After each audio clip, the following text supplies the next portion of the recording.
Bonjour, ici Didier du site monpotagerplaisir.com. On s'est tous dit un jour qu'en fin d'hiver, en début de printemps, quand les journées sont encore courtes, souvent nuageuses, nos plants auraient bien besoin d'un petit supplément de lumière. C'est tellement désespérant de voir des plants s'étioler, de petites feuilles ridicules au bout d'une longue tige toute fine, toute blanche. Ça ne donnera jamais une plante saine et vigoureuse. Mais pour réussir des plantes trapues, costauds, qui démarrent du bon pied, il n'y a pas de miracle, il faut de la lumière. Il va donc falloir consommer de l'électricité. Voici quelques astuces pour le faire intelligemment et sans en gaspiller.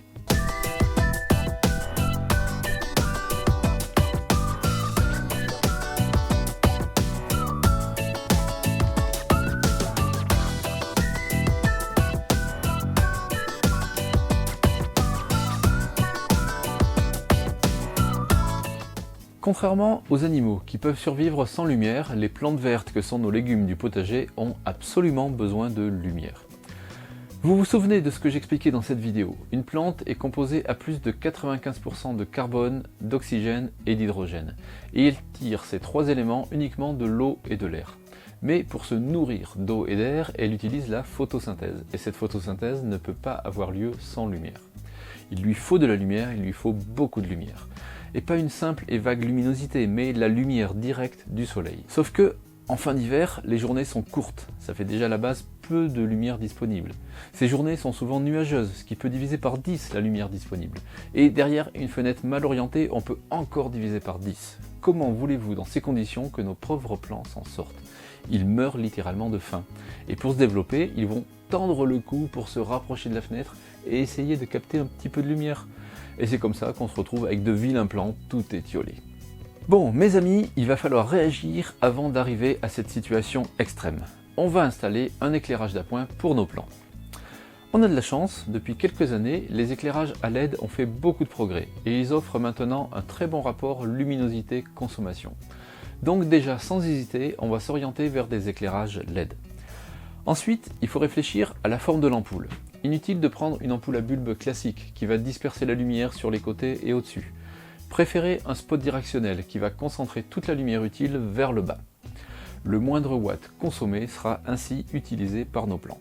Mais il y a une autre astuce pas très connue qui va vous permettre de diviser encore par 2 ou par 3 votre consommation d'électricité pour l'éclairage des plants.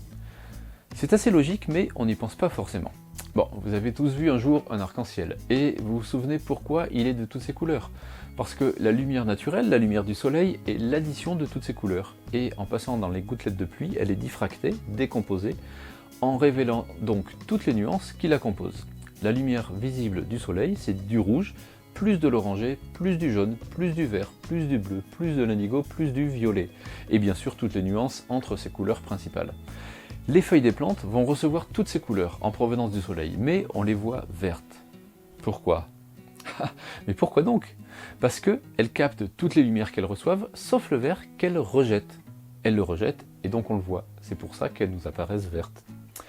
Ok, bon d'accord, elles rejettent le vert. Bah alors, pourquoi on gaspillerait de l'électricité à produire de la lumière verte si nos plants ne l'utilisent pas? Coup de bol, les LED existent en plusieurs couleurs. On va donc choisir des LED de la bonne couleur. Tout cela a été étudié en détail et on dispose maintenant de données très pointues. Il se trouve que pour des jeunes plants, et en complément d'une lumière naturelle trop faible, il faut beaucoup de rouge, un peu de bleu, et c'est tout.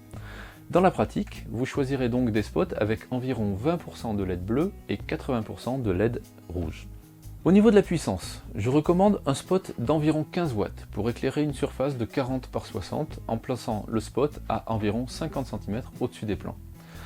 On a encore du mal à en trouver en jardinerie ou en grande surface de bricolage, mais on en trouve facilement sur internet en cherchant lampe LED de croissance ou lampe LED rouge-bleu. Une lampe de 15 watts vous coûtera entre 7 et 30 €. Si vous êtes bricoleur, les moins chers feront très bien l'affaire. Sinon, préférez un kit tout prêt à poser qui aura l'avantage d'être étanche. Et oui, soyez prudent lorsque vous faites votre installation électrique. N'oubliez pas que vous allez arroser vos plants et que l'eau et l'électricité ne font jamais bon ménage. Pour finir, cerise sur le gâteau, une prise programmable. Vous la réglerez pour qu'elle se déclenche 1 à 2 heures chaque matin au moment du lever du jour. Et de même chaque soir, 1 heure ou 2 pour qu'elle s'éteigne à la tombée de la nuit.